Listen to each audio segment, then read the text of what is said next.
This is Jonathan's birthday, and this is his second birthday, and this is his cake, and Grandma's carrying it over. Yes. Very good. Yes. Ah, very good, Jonathan. Very good. Very good, yes.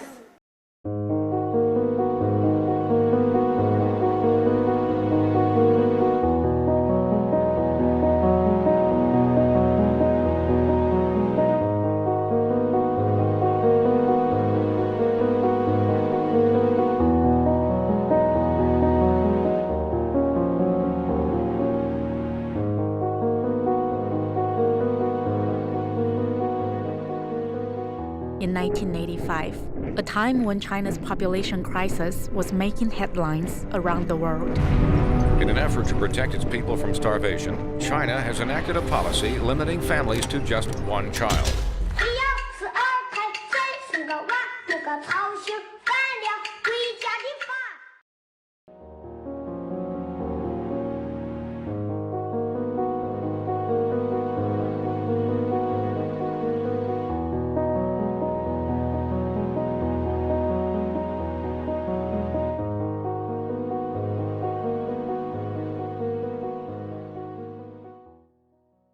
I remember that after Deanna and I got married, we decided we wanted to have children, so we, because of our ages, we decided to adopt.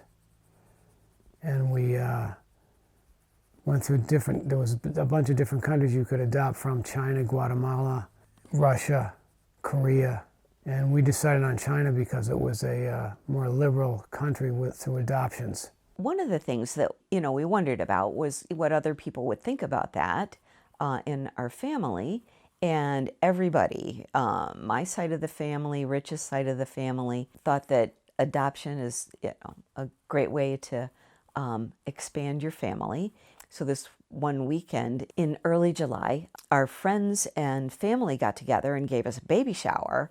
And it was friends, included friends that we hadn't seen for a while even, that came from a distance just to be here. So that was when it started to feel like, yes, we really are adopting a baby. It was a big adventure going to China because both of us had never been there, and it's such a large country, and the culture's different than the United States culture.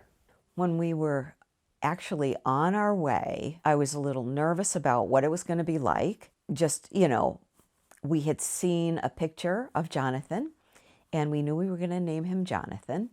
We had picked that name out, and Jonathan means a gift of God, and we thought, yeah, that's perfect. So as we were flying, I was just thinking about, that we were going to spend a couple of days. We went a couple of days early in order to see a little bit of China before we actually got Jonathan.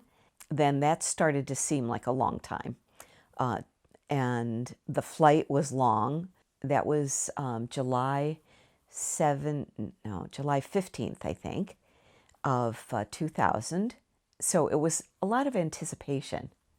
Yeah, because when I first saw Jonathan come in with the three ladies, and they handed you to Mommy, we were all excited about seeing you, because we had seen your picture on the bed, and you were like this chunky little kid. So we were very happy to have adopted you, and we took you all kinds of places in China. When they put Jonathan in my arms,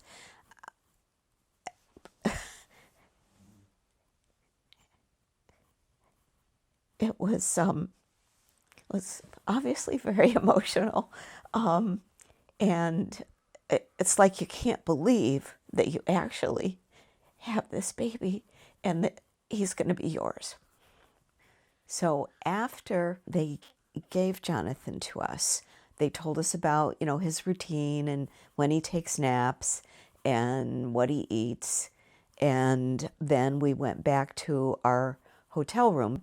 2 hours later, he woke up. In the meantime, Rich fell asleep on the bed with him because, it was just on the bed. We didn't put him in his crib. And I took pictures of the two of them there on the bed and because we wanted Jonathan to be able to see himself years later, to know what it was like when we first got him. Most everybody was, I think, happy for us because they knew when they would see us, you know, an American couple with a Chinese baby, they knew what was an adoption. You know, I think they were happy because they knew you were going to, a different society, but you'd be well cared for. And one person appeared to be angry. He was like yelling at us about something, and we didn't understand the Chinese language enough to know what he was saying, but it was clear that he was not approving of us being there with an Asian baby, knowing that we're going to adopt this baby and take him out of the country. One father let his little girl come up and play with Jonathan. And I mean, she just walked over to Jonathan and started talking to him. And the dad was smiling and saying that was okay. And we just smiled back at him. When we finally had done the adoption and we had gotten your exit visa, you know, just going through the airport, Dad was always like turning you if anybody sneezed or coughed and just really giving them dirty looks because he was just afraid that you would catch something. Yeah, we were just hanging with you during the flight, and you'd sit on our laps and we'd talk to you and hang, so you'd probably fall asleep and stuff like that. When we finally got on the plane, I was nervous just to get to the point where we were taking off. When we were finally in the air and headed for Detroit, I was like so relieved that we were actually out of the country and this is your baby, and no one can stop you at that point.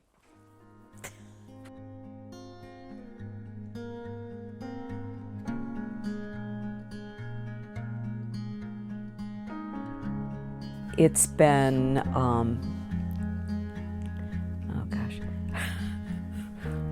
It's been fun. It's been fun.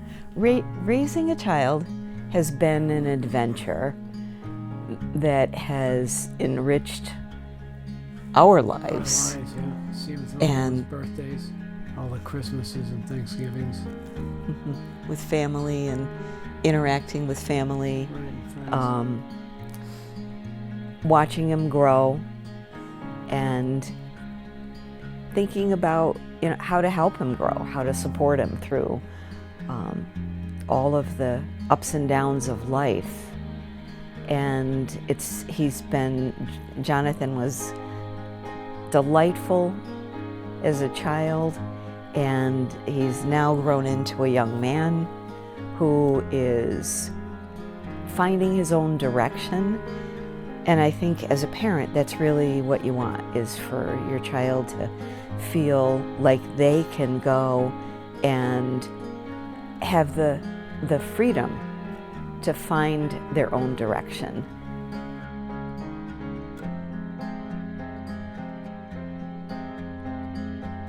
It's been an emotional ride between everyone that I've met with, everyone who's helped me on the way, and everyone who's helped me get through very difficult times. And Mom and Dad, to be raised as your son, to be given all these opportunities and these experiences have been a blessing. What you've given me, which is a new life, starting fresh, really trying to, not necessarily erasing the past, but just kind of helping me create a new one, create a new future. To all my friends, you've helped me, sticking me on the right path and really helping me get to where I am now. And you really have helped me develop into the man I am today. And the last thing I just want to say is thank you.